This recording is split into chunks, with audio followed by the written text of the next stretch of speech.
Napadpad ka na ba sa lugar ng Quezon Province? Sinisiguro ko sa iyo na isa ito sa malaki at mahabang lugar. Nakailang tulog ka na sa gitna ng biyahe. Pagising mo ay nasa bayan ka pa rin ng Quezon Province. Maraming puno, lalo na ang puno ng buko. Malapit din ito sa dagat at bundok. Ano ba yan? Bakit walang signal? Nagre-reklamo agad na komento ni Lily habang nasa biyahe sila. Sa tingin mo talagang magkakaroon ng signal dito? Puro puno at malapit tayo sa bundok. Depensa agad ng kapatid nitong si Leo at napailing sa kaartihan ni Lily. Bakit ba kasi dito nyo napiling magbakasyon? Inis niyang tanong sa kanila. Lele, nakakalimutan mo na bang hindi lang tayo nagpunta rito para magbakasyon? Mahinang tumawa si Estela sa upuan sa harap. Inutusan tayong puntahan ang rest house natin dito. Dagdag naman ni Trevor na nagmamaneho. Si Estela at Trevor ay mga pinsan nila. Tsaka nandito na tayo para mag-hiking. Napaka-cloud chaser mo kasi. Utos na Leo at masamang tinignan ang kapatid. Hello, influencer ako. Siyempre kailangan ay laging updated ang fans ko. Dahilan niya at inirapan ang kapatid. Pwede ka naman mag-post kapag pauwi na tayo. Pero dito talaga sa Quezon Province, may harap makahanap ng signal. Pahayag naman ni Trevor. At sandaling pinagmasdan si Lily sa may rear mirror. Whatever. Pabalang niyang komento na narinig naman nilang lahat. Napailing na lang sila sa asal ni Lily. Sanay na rin naman sila sa kanya. Ilang sandali pa ay nakarating na rin sila sa kanilang destinasyon. Sino bang bumili ng rest house na ito at sa gitna pa talaga ng gubat na pili? Komento ni Estela na may halong pagre-reklamo na rin. Iilan lang kasi ang mga bahay doon. At talagang akala mong gubat sa dami ng puno sa paligid. Halos iyon na nga lang ang nakikita doon. Ito raw ang dating bahay ng mga magulang natin. Meaning, dito sila lumaki. Kwento ni Trevor habang ibinababa nila ni Leo ang mga gamit nila. Naglakad si Estela habang ang mga mata ay lumilinga sa paligid. Naluma na rin pala ito. Komento niya. Pinaayos na nga yan eh. Dagdag pa ni Leo. Kaya ba ang mga apo ni Mang Bernard? Biglang sulpot ng isang lalaki na may edad na rin. Magandang tanghali po. Kami nga po. Pinapunta po kami rito para masilip na rin ang rest house. Tugod agad ni Estela sa lalaki. Oo. Nasabihan nga ako ni Roel. Saan niya? Ako po ang anak niya. Ito naman po ay mga pinsan ko. Pakilala ni Estela sa mga kasama niya. Ganon ba? Ako naman si Mang Pepe. Ako ang katiwala nitong rest house nyo. Pakilala nito sa kanila. Kainis, wala talagang signal. Lahat sila ay napalingon kay Lily sa hindi kalayuan.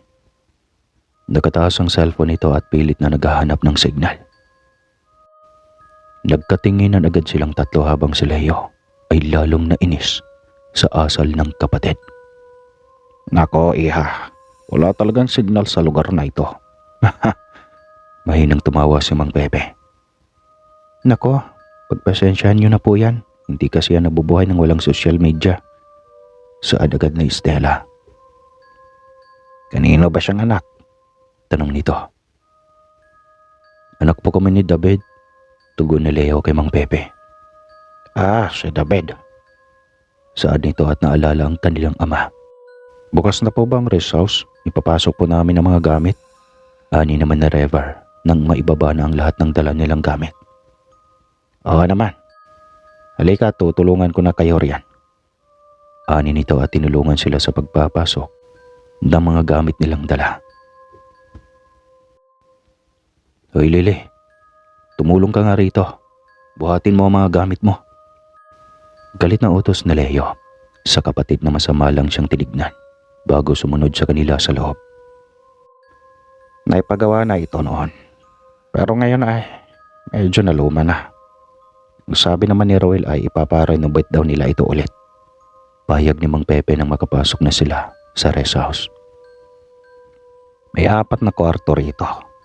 Hindi ko rin naman natutulugan dahil mas gusto ko rito sa sala natutulog. Banggit nito sa kanila. Dito ako. Agad na pumili si Lele ng kwarto niya at doon dinala lahat ng mga gamit niya. Magtatabi na lang kami ng kwarto ni Lele, pahayag ni Estela. Siya nga pala. Yun lang ba ang pakay niyo rito? Tanong ni Mang Pepe. Hindi po. Balak po namin mag-hiking tsaka maglibot-libot na rin. May malapit din po ba na dagat dito, hindi ba? Tanong ni Leo sa kanya. Oo naman. Pero saan kayo mag-hiking? Diyan sa bundok? Tanong nito sa kanila. Opo, tugon ni Rever. Sandaling natahimik si Mang Pepe bago tumango sa kanila. Basta mag-ingat kayo ha. Tsaka, huwag kayong basta-basta magtitiwala sa kahit sinong makilala niyo rito. Mahirap na. Babala nito sa kanila. Oo naman po, Mang Pepe, tugon na Rever. Siya, magpahinga na muna kayo. Baka may gusto kayong ipabiling mga pagkain. Pupunta kasi ako sa bayan dahil hindi pa ako nakabili ng mga pagkain dito. Pahayag ni Mang Pepe. Ay sige po, Mang Pepe. Bilhin na lang po kayo ng mga merienda at saka mga makakain po natin, lalo na mamayang gabi. Nagtanghalian na rin po kami sa biyahe kanina. Mahabang saad ni Estela at inabutan ng pera si Mang Pepe. Sige.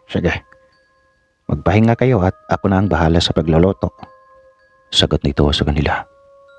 Sige po, maraming salamat po, Mang Pepe. Sambit ni Leo bago ito umalis. Wala talagang signal. Kailangan pala natin i-take sila mama na nandito na tayo. Baka nag-aalala na ang mga iyon. Banggit ni Rever sa kanila. Naku, tumira sila rito kaya sigurado ako na maiisip din nila na kaya hindi tayo makapag-text ay dahil walang signal. Pahayag ni Estela. Mamaya maghanap tayo. Kailangan pa rin nilang malaman na ligtas naman tayong nakarating dito. Dagdag ni Leo. At saka, para manahimik na ang social climber nating pinsan. Biro ni Rever at mahinang tumawa kay Lele na nasa silid niya at pilit na naghahanap daw ng signal. Nang papadilim na ay nagluluto na si Mang Pepe nang kakainin nila sa hapunan. Habang sila Rever ay mahimbing pa rin na natutulog at ramdam na ramdam ang pagod sa mahabang biyahe. Si Estela naman ay nasa labas at naghahanap ng signal din upang matawagan ang kanilang mga magulang. Ayun! Sigaw niya nang magkaroon ng kaunting signal. Hindi nag-aksaya si Estela ng oras na yon at agad na tinawagan ang kanyang mga magulang. Hello, Dad! Oh, Stella, nasaan na kayo? Bakit hindi man lang kayo nag-text? Nag-aalala na kami rito. Mahabang pahayag agad ng papa niya sa kabilang linya. Napabuga ng hangin si Estela at napailing na lamang. Dad, alam niyo naman na walang signal dito eh.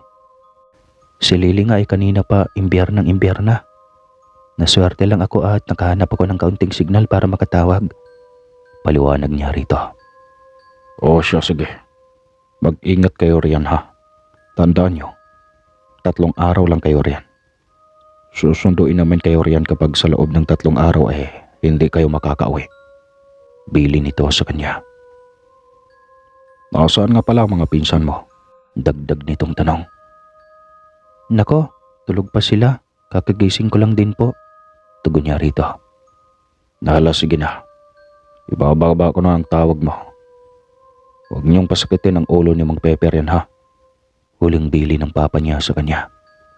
Opo pa. Sige na, bye pa. Kaniya bago ibinaba ang tawag. Saktong-sakto lang din nang mawalan ulit ng signal. Nagkaroon ka na ng signal? Napalingon agad sa Estela nang biglang sumulpot ang pinsan niyang si Lele. Halatang kakagising lang. Oo, nawala din eh. Mabuti na lang natawagan ko na sila, sagot niya. Ano ba yan? Bakit wala talaga akong signal? Inis nitong Sada at padabog ulit na nagmarcha pabalik sa kanyang silid. Napailing na lamang si Estela. Sumapit ang gabi at nagsalo-salo sila sa mga pagkain na inahanda ni Mang Pepe. Masarap ang sinigang na ito, Mang Pepe ah. Komento ni Leo habang ninanamnam ang mainit at maasim na sabaw. Yan ang napagdesisyonan kong iluto. Dahil malamig ang panahon ngayon. Pahayag nito. Bigla na lang din kasing bumuhos ang ulan. Siya nga pala. Kailan ba kayo mag-hiking? Tanong nito sa kanila. Bukas din po, Mang Pepe. 3 araw lang kasi kami rito. Sagot naman ni River at parang gustong-gusto pang mag-extend sa Quezon Province. Sige. Basta tandaan ninyo ang bilin ko ha. Huwag din kayong magpapagabi sa bundok. Wala rin kasi ako rito bukas buong araw. Baka gabi na ako makauwi. Pahayag ni Mang Pepe sa kanila. Talagang palagay ang loob nito sa mga bata sa kadahilan ng kababata niya ang mga magulang nito. Kinabukasan ay gumayak na nga ang magpipinsan para mag-hiking sa bundok. Mabuti na lang din at sumikat ang araw at natuyo naman ang mga lupa. Delikado kasi na umakyat sa bundok kapag maulan at basa ang lupa. Ano Lele? Tigilan mo ng paghahanap ng signal. Inis na sita naman ni Leo sa kapatid na habang umaakyat sila ay wala pa rin itong hinto sa paghahanap ng signal. Alam ko kuya. Subukan mo kaya na huwag akong pansinin. Sarkastika nitong tugon at masama siyang tinignan. Hayaan mo na kasi Leo. Ani ni River. Malapit na ba tayo sa pinakamataas? Pagod na tanong ni Estela. Ramdam nilang pananakit na mga binti nila sa pag-akyat. Sa dami kasi ng gusto niyong banding, hiking pa. Kung nagdagat na lang sana tayo, mas okay pa siguro. Reklamo ni Lele at nagpatiuna sa paglalakad paakyat. Paano namang hindi iinit ang ulo ko sa kanya? Komento ni Leo at napailing sa kapatid. Tara na nga, ani ni Estela at umiling kay Leo bago sinundan si Lele. Huwag kayong mag-alala, malapit na, kaunti na lang. Sambit na River. Worth it naman eh, kapag narating natin ang ituktok nito. Komento ni Leo at hindi na makapaghantay pa. Sandali, magpahinga na muna tayo. Saad na Estela at sumuko na ng panandalian. Agad itong napaupo sa damuhan habang hinahabol ang hininga. Oh, tubig. Agad naman na inabutan ni River ng nakaboting tubig ang pinsan. May bahay pala rito. Lahat sila ay napalingon kay Lele. Nakatuon ang atensyon nito sa isang maliit na bahay na gawa lamang sa kahoy. Hindi ko kaya tumira rito. Nakakatakot. Komento ni Estela nang makita ang bahay. Ilang sandali pa ay may lumabas doon na isang matandang babae na agad namang napunta ang mga mata sa kanilang magpipinsan. Ang creepy niya ha. Bulong ni Lele. Kaya agad naman siyang siniko ni Leo at masamang tinignan. What? Hirit pa nito at inirapan ang kapatid. Mga dayo kayo? Tanong ng babae sa kanila.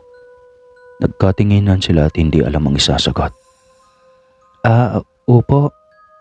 Tugon ni Estela at pilit nang umiti. Bakit hindi kayo rito maupo? Marumi riyan. Saad nito sa kanila. Tara na, tandaan niyo ang bili ni Mang Pepe. Bulong ni Leo sa kanila. Alam niyo, mas maganda nga doon maupo. May putik pa rito oh. Lele, sandali. Mariin na napapikit si Estela nang dire-diretso na nagpunta si Lele sa matandang babae na hindi naman niya kilala. Alam mo, sakit talaga sa ulo yung kapatid mo. Bulong ni River bago agad na sinundan si Lele. Pag-isa lang po kayo rito? Tanong ni Lele. Oo, iha. Nagustuhan ko na rito kasi mas gusto ko yung malayo sa ingay at sa kahit anumang kaguluhan sa ibaba ng bundok. Kwento nito at mahinang tumawa. Uminom muna kayo ng tsaa. Gawa ko iyan.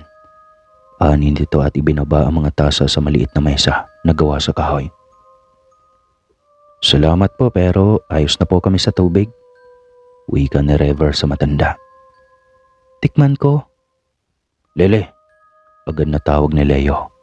Ngunit huli na at nakainom na ang kapatid nito ng tsaa. Halos malukot ang mukha ng tatlo sa ginawa ni Lele. Talagang pasaway ito sa lahat ng bagay. Masarap, komento niya. Nako, mauna na po kami, Manang. Maraming salamat po ha. Agad na paalam ni Estela sa matanda. Halika na. Madaing saad ni Leo sa kapatid at hinila ito. Bakit ba madaling-madali kayo? Inis nitong tanong sa kanila nang makalayo sila roon. Nababaliw ka na ba? Uminom ka ng binigay na tsaa ng taong hindi mo kakilala. Galit at hindi makapaniwalang tanong ni Leo sa kapatid. Mabait naman yung matanda ha. Ang uwi nyo naman. Komento nito at galit pa sa kanila. Alam nyo, bumaba na tayo. Nasira lang ang mood ko kay Lele. Wika ni Leo at agad na nagmarcha paalis doon. Napabuga ng hangin si Rever at sinundan na lamang ang pinsan. Lele, nasa ibang lugar ka. Paano kung may nilagay siya sa tsaa? At saka anong malay ba natin kung sinong matandang yon? Hindi ba dapat ginawa yon? Sana naman kahit minsan makinig ka sa amin. Wika ni Stella at dismayadong napailing bago sinundan ang mga pinsan. Kasalanan ko pa. Bulong ni Lele at saka sila sinundan.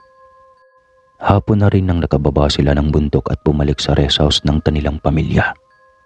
Wala pa rin si Mang Pepe doon. Kaya naman napagdesisyonan na nila ni Estela na sila na lang ang magluto para sa hapunan nila. O ano? Bakit hindi kaya ata naghahanap ng signal? Tanong ni Leo nang pumasok ito sa kwarto ni Lele at naghiga na lamang. Bumangon ka nga riyan at tulungan mo kami sa pagluluto. Utos nito sa kapatid. Pwede ba masama ang pakiramdam ko? Wika nito. Basta gawain sumasama ang pakiramdam mo. Saad ni Leo bago napapailing na iniiwanan si Lele sa kwarto niya. Hulaan ko, hindi sumunod si Lele sa'yo no? Hula ni Rever habang abala sa paghihiwa ng mga gulay. Ay, ano pa nga ba? Kahit sila mami at daddy hindi sinusunod nun eh. Kaya palagi kong natatampal yon. Sagot ni Leo kay Rever. Hayaan nyo na nga. Kaya naman natin ito. Sambit ni Estela.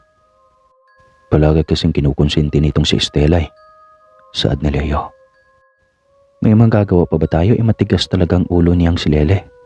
Dahil na naman ito sa kanila. Matapos ang pagluluto ay nagpahinga sila ng mga sandaling iyon. Wala pa rin si Mang Pepe. Tanong ni Leo nang abutan nito si Rever at Estela. Sa terasa ng bahay habang nagkakape. Wala pa eh. Hindi ko nga alam kung nasaan. Sagot na Rever at tinignan ng oras.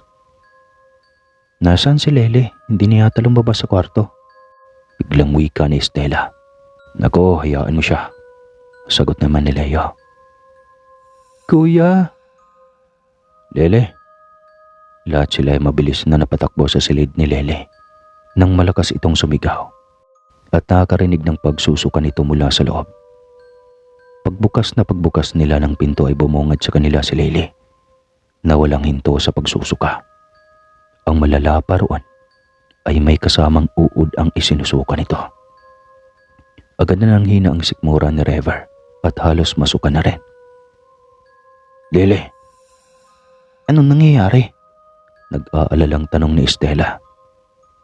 Anong gagawin natin? Tanong ni Leo at sinimulang himasin ang likuran ni Lele. Anong nangyayari dito? Mang Pepe, tawag ni Rever nang sakto naman na dumating rin ito at naabutan si Lele na nagsusuka ng may kasamang mga uod. Anong nangyari nung umakyat ka sa bundok? Iyon agad ang tinanong niya. Maputlang maputla si Lele nang huminto ito sa pagsusuka. Yung matandang babae, komento ni Estela at naalala iyon. Inalok niya kami ng tsaa. Si Lele hindi nakinig sa amin at ininom iyon. Kwento ni Estela sa mga nangyari kanina. Mariin na napapikit si Mang Pepe. Ay, nako. Kuhanin niyo ang damit niyong suot kanina nung umakyat kayo sa bundok. Sunugin niyo. Bilis. Sigaw ni Mang Pepe sa kanila. Mabilis naman na kinuha nila River at Estela ang mga damit na sinuot nila kanina. Pati kay Lele at sinunog iyon ng tuluyan. Matapos nilang gawin iyon, bumalik sa normal sa kalagayan si Lele. Ang babae sa bundok, isa siyang mangkukulam. Lahat ng dayo ay pinapainom niya ng tsaa at lahat ng iinom nito ay nagkakaganyan kay Lele. Bumuga ulit siya ng hangin. Ngayon sana'y natuto ka na, Lele. Hindi lahat ay mapagkakatiwalaan mo. Payag nito. Dahil sa nangyari ay kinabukasan din ay umuwi na lamang sila. Pero hindi pa rin nila malilimutan ang karanasan nila sa bundok na iyon.